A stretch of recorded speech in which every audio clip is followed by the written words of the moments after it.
Headlines प्रायोजक राजयोग paints, आनंद तुमचा, रंग आमचा.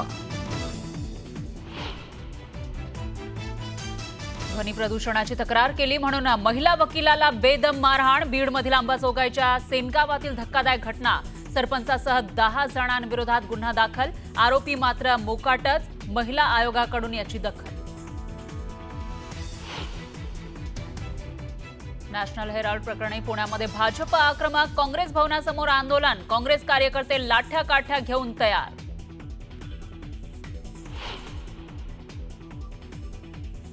मुंबई आणि पुण्यामध्ये सरकारच्या हिंदी भाषा सक्तीच्या निर्णयाचा मनसेकडून विरोध. सरकारचा GR जाळून तर काही ठिकाणी GRची प्रत फाडत मनसैनिकांची निर्णयाविरोधात घोषणाबाजी.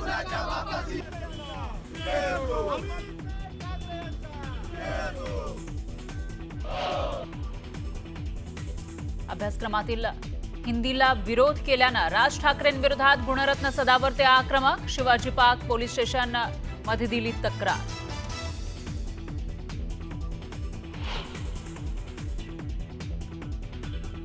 नाशिकच्या काठेगल्ली हिंसाचार प्रकरणातील आरोपींना 1 दिवसाची पोलीस कोठडी. आतापर्यंत 37 संशयितांना पोलिसांकडून अटक.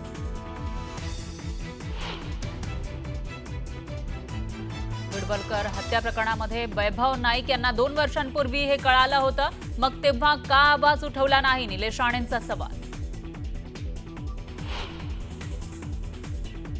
यवतमाळमध्ये हंडाभर पाण्यासाठी गेला लेकीचा जीव. नदीवर पाण्यासाठी गेलेल्या मुलीचा नदीत पडून मृत्यू. दारात पाण्याची पाईपलाईन वर्षभरापासून धुळखात. बुलढाण्यातील केस गळती 4 महिन्यानंतरही सुरूच. तर तब्बल 45 जणांची नखं गळती झाल्याची नोंद. नागरिकांमध्ये भीतीचं वातावरण.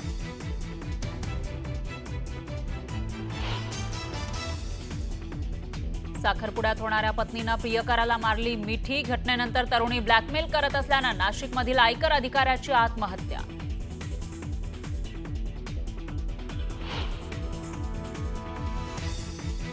सोन्याच्या दरानं पुन्हा गाठला विक्रमी उच्चांक. 700 रुपयांची वाढ झाल्यानं सोनं पोहोचलं 98,000 तर चांदीनं ओलांडला 1 लाखाचा टप्पा.